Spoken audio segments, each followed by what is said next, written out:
Hi, I'm Caroline Howard, a biblical counselor and certified life breakthrough coach. And I'm Chris Oneth, marriage and family therapist and executive director of Downey Park Counseling Associates. Welcome to Our Next Question, where we attempt to answer the questions of life through conversations in psychology and Christianity. Remember, this is a place of discovery and definitely not the final answer. Hi. So you know, are we starting? Yeah, we are starting. Okay, well, hi. So Hi. Here we are. Oh, I was going to let our guests know kind of how we did it, but she's going to learn as we go. That's how we did it. This is going to be my problem. I'm going to keep looking at you and not my mic. And There you go. I might have to move my mic. You can hear stuff. I'm so sorry. Hey, ladies and Yeah. gentlemen, out in the Central Valley in California and the world, because I'm sure everybody's listening.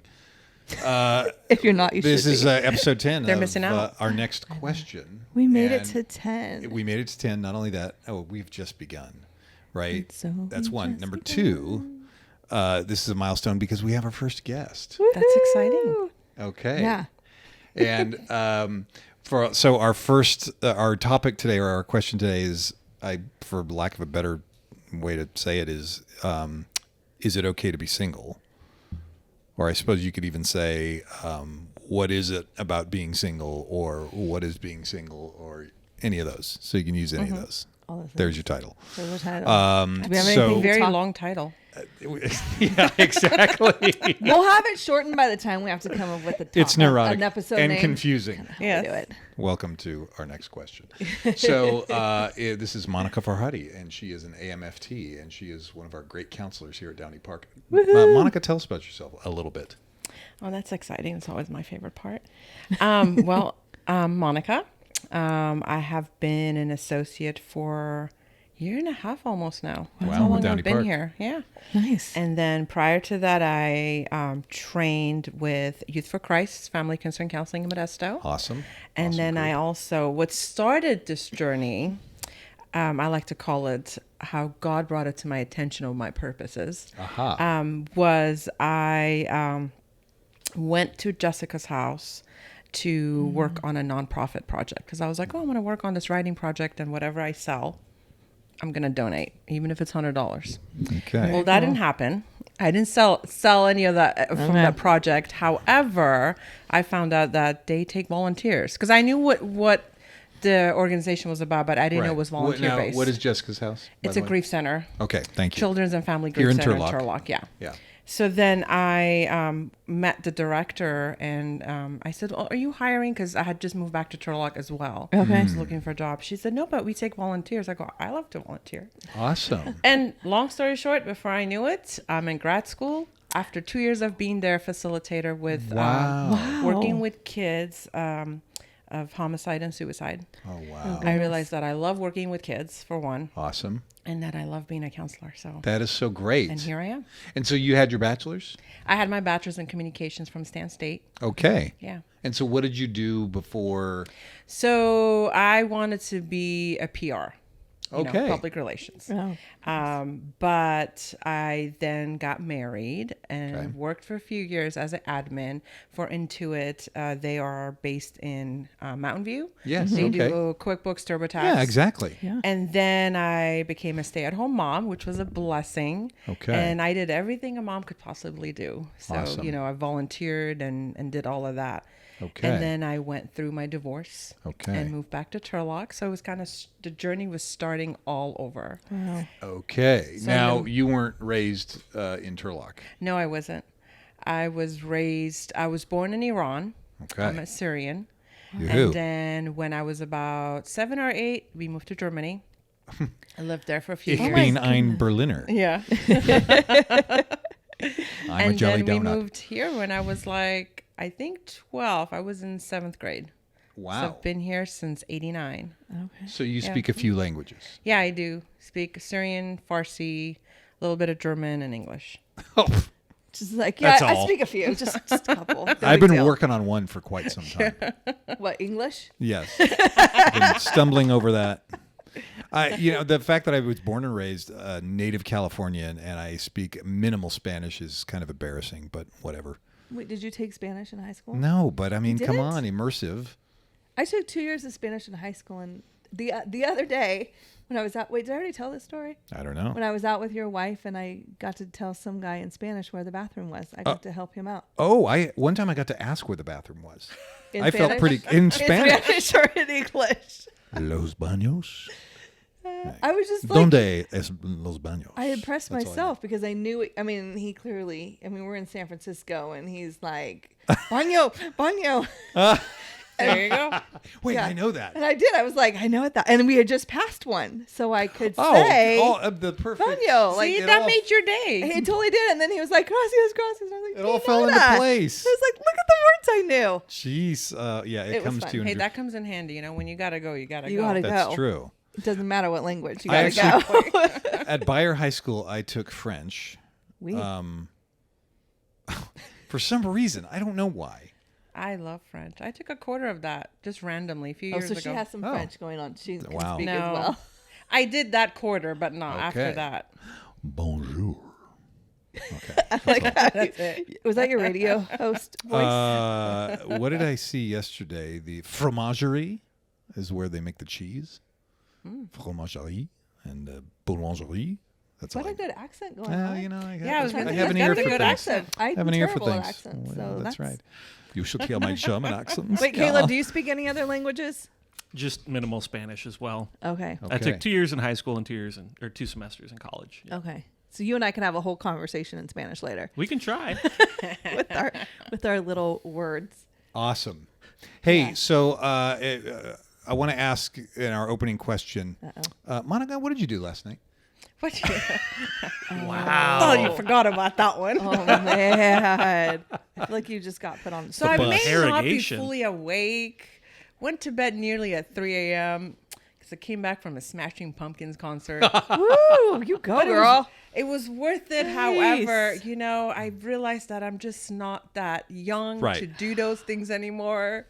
Young at heart, not in body. Yeah. And my son's 17 and we both had to be up at 7 a.m. this morning. I'm like, man, we have to be up. He's like, yeah, it's fine, Mom. We got this. I'm like, yeah, you're 17. You got this. Yeah. Wow. Yeah. So that's what I did. And I've met your So son. He's a fun. great kid. Yes. He's pretty amazing. And he's an amazing name. He does, doesn't he? He does. Wait, is his name Chris? It is. Is he a Christopher or a Christian? He's a Christopher. Oh, he's one of Booyah. you. Yeah. I named him Christopher because he had Christ in there. Yeah. Very nice. And he's a musician. He does music. He's a musician, yes. He started learning the guitar and then he's now off to playing every instrument you can imagine. Isn't that something? But he plays for worship at church. Wow. Oh, that's really cool. And he's in marching band, so Awesome. And he has his own band, so yeah. Okay. So is he going into his senior year this He year? is. We just did college touring and Wow. all that Okay. fun emotional jazz. Oh, your mama's heart. Well, then you're trying to do all the fun things before he goes away. We did. This was the busiest summer of my entire life. Wow. Okay. I'm done. I'm cool. tapped out. Okay, I'm done. Yeah, exactly. Now Like, you need things, to go back to school so I can have a vacation Seriously? and rest. and now he can drive, and so Yes. there you go. Yeah. You don't necessarily have to cart him around. Yep. Which is, I imagine, He bittersweet. drove us home last night. Oh, Thanks. that's Wow, thank so you, Lord. nice. So you could Yeah. sleep and not have to stay awake. No, Or I at still least- stayed awake. That's what I 'cause was he's still a thinking. fairly new driver. I think Yeah. I'd sleep just. But to at not least have I didn't have to focus on the road. He did Right. that. That's so. That is really nice. Well, okay, so let's get this discussion underway, dive and in. so it would help us to be able to kind of fine tune or understand what it is to be single. What does that mean? And a basic definition, of course, is a person who is not committed, not in a committed relationship, or not in a civil union, which is interesting because that has all kinds of ins and outs. Because you're in a committed relationship, I am. you have a committed relationship with your son.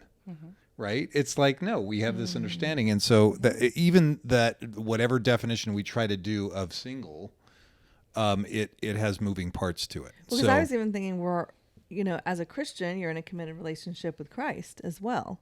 totally. So whether even if you didn't have a I son, am actually. I have a ring for it. see, there you go. So Okay. you are in a committed relationship. How come you're watching cartoons? That's what that's weird. I'm trying to stay awake.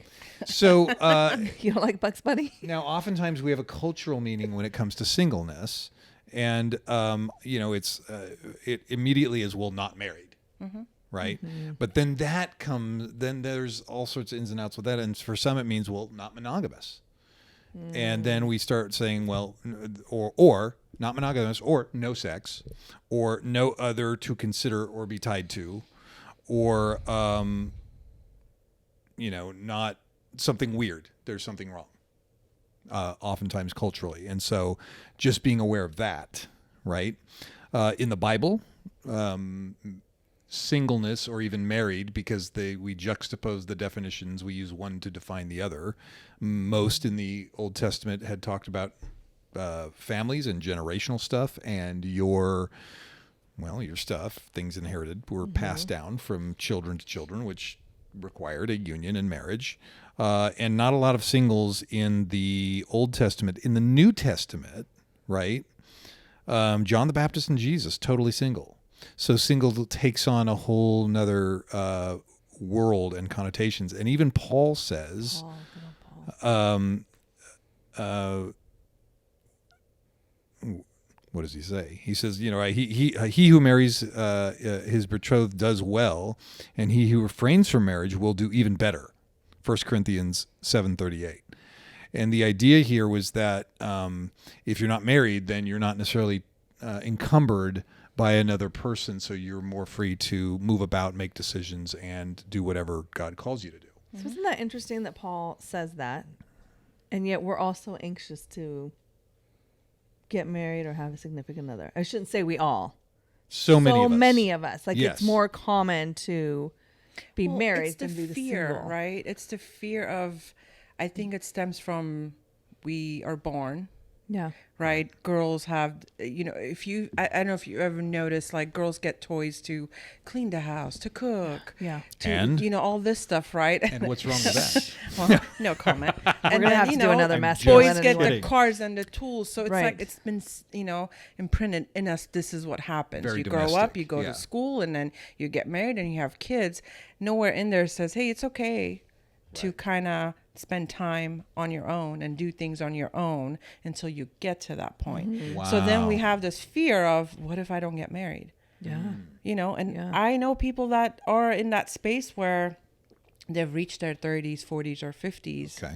And they're like, I haven't gotten married. I don't have kids. Well, what does this mean? Oh, boy. Right? Yeah. Or who were divorced, right? Single here. Right. I went through that. Right. I'm 46. Yeah. And in the beginning, I was like, I'm in my 40s. What does this mean now? Wow. Right? So Okay. it's How that long fear. ago were you divorced? It will be 7 years this December. Okay. Yeah. Yeah. So, and to all your points, right? In the church, right? We have general culture at large. We have the Bible, and then we have the church. There is that. Well, really? How old are you? Why aren't you married? Yeah. You seem like a nice person. Oh, right. Oh, he would be quite the catch. In other words, Yeah. we gauge and judge things based Yeah. on pairing up and being married. Single as a special calling. Or I read an article that talked about the special calling being, hey, if you're single, boom, you're called to life of singleness. And that's a huge, I don't know if I would want to sign up for that. I see Caleb over there laughing. What's up? But I am laughing. I totally agree. That's something I've experienced as a single person too. Okay. I feel like whether intentionally or not, there's kind of this pattern of speech and culture that makes it seem like if you're single, you're less than, or you'll get married one day and we'll find the right person. Or Right. I've had people try and play matchmaker with me, even though I've expressed I was going to say, no desire I met this girl. to be in a I relationship. met this woman the other day, and I thought, It's so there's this inherent kind of feeling that single people can get to that Okay. if I'm not in a relationship, then I'm less than. I'm Yes. not where I should be. absolutely. Yeah. I was raised by a single mom. So the other part of the church here is often single groups, singles groups. And just the other day in a meeting I was in, we talked about singles groups being populated sometimes by older people. That's one aspect. And then there's a huge demarcation. Older people, a few younger people, and then the younger people go away quickly because, older people. Not older people, but if they're getting weird attention from some of the older people, that can be uncomfortable. And then there's the, for lack, I don't know how to say this any other way. They call them EGNs.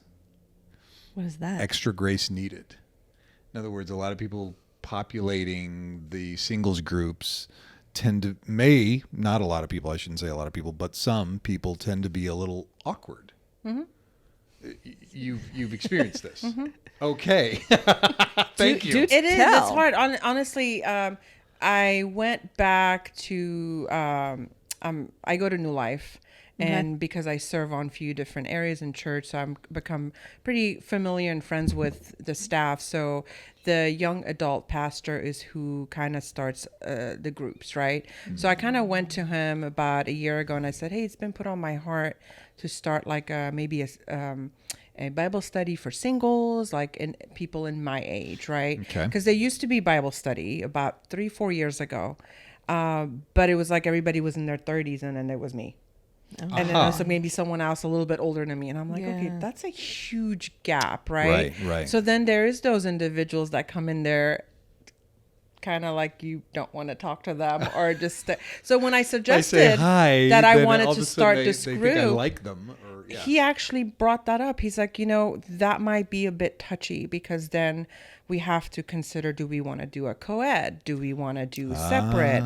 Because then you will get those individuals that then will put other people in this discomfort and then people will start dropping. So it just got into a bigger conversation. So I'm like, have a single mom group. Right. Right. There you go. So here would be my question on that. Do you think that as soon as there's, and I can ask you both this, as soon as there's a singles group, you have some people who are just like, I just want to be with like-minded people. Right. And some people who are like, I just want to hook up with someone. Oh. Yeah, there is. Okay. Gonna there find is. some babes. Mm-hmm. And it honestly, so predators. It really also depends where your heart is. Because there is like, when I think of that, I'm thinking, I'm not going in it with, I'm going to find a date. Right. I'm going in with, I'm going to find a friendship. Mm-hmm. Right. Someone that will click and. Yeah, and I think at the same time there are people who are, in a healthy way or maybe an unhealthy way seeking a relationship, and this is a good place to meet people who are Christian, whether that's your main priority or not.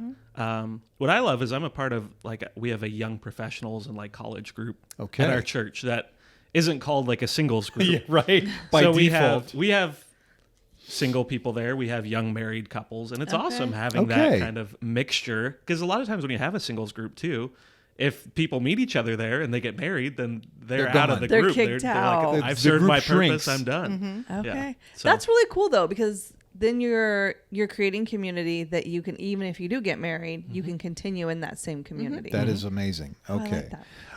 I think that's very powerful. In fact, there's been talk in certain circles about not creating groups based on age, but cross age and cross, whether married or not, so you have groups that are composed of marrieds, singles, seniors, young people, because in a way we, as a community, right, we mentor each other and we support each other. And isn't that biblically what we're supposed to do? Like the older, well, you'd think, the young, you'd think, but then in our, there's part of our society that is looking for that structure.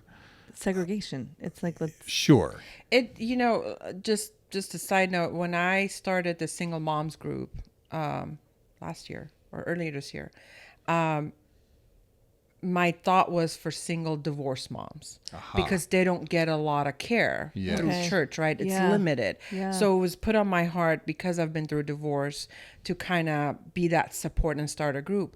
But then when I sat and thought, I'm like, now that's segregating other single moms for various reasons of being single, and they need support and they're not getting. Yeah. Okay. So how are they going to find groups? We don't have groups right now are kind of being started organically. Okay. Yeah. Because people are limited to volunteering to start. Yeah. Okay. So then I changed it to single moms group. Okay. And it's slowly adding. There's more people coming. So. That's cool. Because if you start to like really like nail it down to a certain thing, then you're gonna have to have like 20,000 groups to meet everybody's Absolutely. needs. Exactly. Yeah. Singles group for people born between the years of 1975. You And your kids need to be younger than this age, and Boy, howdy. preferably boys, not girls. So then I guess, and I'll open it up to Monica, but Caleb also, how have you experienced singleness in your church and in your profession or your circles of life? How does that, what do you see among single people, especially you in your profession? What do you see among single people? Oh, it's a struggle. But it's a struggle. So for me, when I see, either, whether professionally or through my circles, when I see the struggle in their face, Okay. I just want to hold them and say, just push through it. There are so many ways. And because I've been there. Right. You know, like What is the we've struggle? talked, the struggle that I'm never going to find someone. I'm going to be alone for the rest of my life. I'm never going to have kids if they've never had kids, right? Okay. I don't have a partner, like everything. So, right? okay. Is that a struggle that society has placed on them? Good Yeah. question. But then I also think a lot of people misunderstand what it means to be alone and lonely. Yes. Explain. Right? Yeah. So being alone is when really you don't have community. You Yep. don't have your Right. family. You Right. don't have the support. But being lonely is you have all that. But you're allowed to feel like, oh, it would be nice to have a companion Okay. to do dinner with, right? To go on walks with, to do Sure. life with. And when you learn to accept your singleness, your loneliness will come in waves. Okay. Okay. You know. And I've been through quite the waves. Sure. Caleb, any thoughts on that? Yeah, I was gonna say, speaking from my experience, I've always been someone who's like, dating has never been like a major priority for me. Like it's Okay. something maybe I'll get married. I always kind of pictured it when I'm older, but I've never been like in a rush to be in a relationship. Okay. I've dated a little bit, but I've seen other people who are very much like, I'm going to miss my opportunity. I'm not going to be able to find someone. I really want to have Wow. someone. I want to have a family. And I've seen other people too who get so wrapped up in a relationship and then they go through a breakup. Oh boy. And they don't know what to do with themselves because they've so intertwined their Yes. identity with this other person. Yep. And then Yes. they don't know how to be alone. But on another side of that too, I've been lucky to have people in my life who have modeled singleness very well. Awesome. Older people who I've seen just live in the joy of singleness and having so many opportunities to like serve others and be in, Wow.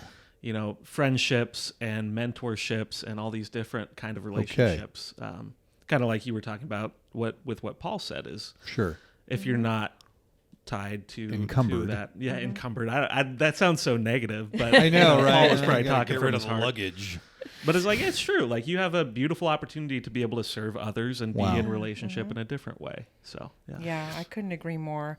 I think when we're in the midst of it, we take it harshly when someone says, enjoy this process of being single. It's like, oh, it's easy for you to say, you're married or you have a Right. boyfriend, right? Yeah. But when you actually can stop, be still Yes. Yeah. and Totally. allow the process to happen, you find this new respect of what it means to be single. That Okay. it's not that you're doomed, you may not be meant to have someone, Okay. Right. but when you actually just sit in it, you learn to grow to love the process and what may come out of it. Wow. That's really cool. So it sounds like both of you are saying that this even goes back to Don't do it. I'm just Y'all are dumb for being married and hooking up. well, Timing was I there. can't help but see this in the lens of the three relationships: relationship with self, relationship with others, relationship with creation. Right, and it sounds like what you two are saying is, unless you have a strong relationship, a healthy relationship with yourself, right, then if you don't have a good relationship with yourself, then a relationship with others or even creation is going to be skewed. It's going to be offset. And you even, and what I've found in the people I've counseled who have been both married and single, right, is if we don't have a good relationship with ourselves, we will disproportionately put that weight on either things And then you'd other people. bring the other person down. You know, like Oh when my two gosh. broken people come together, or two toxic Right. people, or one is healthy and one is toxic.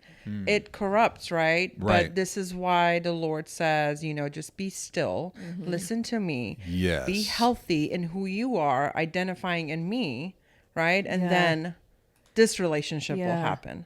So one thing I've noticed a lot with, I have a few single clients, or just single people I know, is that they're always out like looking, like that's what they do with their spare time. They're looking for someone. Right. And you know, It's a lot of mental real estate. it really is. And I'm always It's like, exhausting. but what's your relationship like? I know. But what's your relationship like with Christ? How much time are you Yeah. spending with God on the daily? Like, okay. are you fostering that relationship at all? And it's interesting because usually they're not. But Okay. once they start working on that and that becomes their focus, the singleness doesn't feel like doom and gloom to them anymore. They find contentment and joy. Absolutely. I've been there.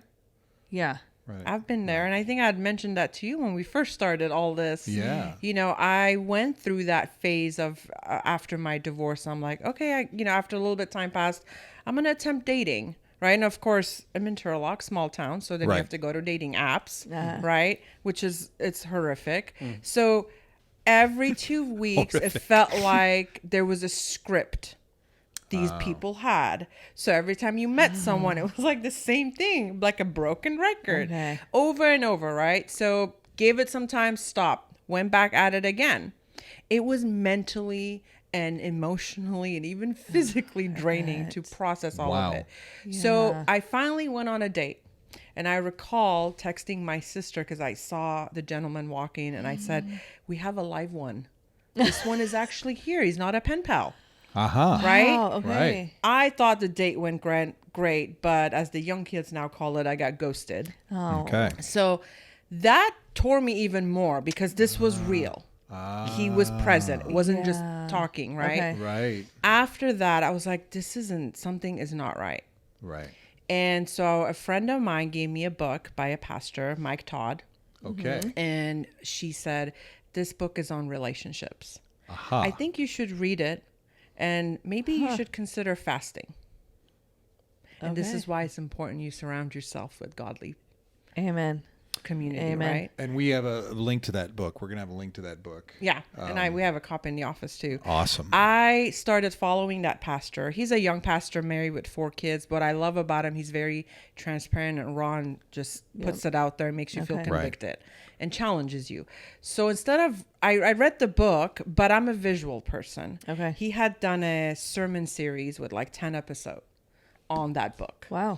And I'm a note taker. Ditto. So I went through and listened to all the series he's had on forgiveness, Wow. on being in the present, on what are you cuffed to, Wow. right? Okay. On just the various different, and I took notes and I dived into that. I fasted. I got rid of all my apps. And in the end, I realized that the Lord's going, okay, are you done? Are you now going to listen to me? Wow. Are you now going to commit to my relationship? And it's been 3 years and 4 months. Okay. Okay. Haven't dated, and I've been the happiest. Wow. I So totally that's got the incredible. chills. That's incredible because even what I see so many couples go through is because there is a significant other right there. Yeah. They become the focus of the happiness. Yeah. Yeah. And dislodging that is the Yeah. hardest thing ever. And it's like, yeah. And so fasting from this, it sounds like what I'm hearing you say is this fasting from the idea that I've got to find someone or that someone is going to be the promised land and where I'll finally be, whole and happy. Putting that aside, boy, that's almost like, I had to be whole and happy. yeah, that becomes like a drug then. Even the thought of having It is. It's like an being addiction. knit to someone Yeah. is like, Yeah. oh, if only. It's longing for the substance. It Because is. you think that's what's going to make you happy. Right. But Okay. if That and this fills is that what we void. tell like our couples or the women that are single that are Right. in toxic relationship, right? Like That's not going to make you happy. If you're not happy, ultimately, No, sure. we know this. If you're not happy, if you're not at peace, what makes you think this person is not responsible for your happiness? Right. Yes, Because you're yes. just looking for the wrong thing to feel it. They might feel it for a moment. So I had to sit yeah. in my, the good, the bad, and ugly. And I then focused on what is my contentment. Wow. Yeah. That's I mean, amazing. that's really doing some serious introspective work And getting to know yourself. going back to one of the old podcasts you guys had, I listened to, I started questioning, Lord, look at me.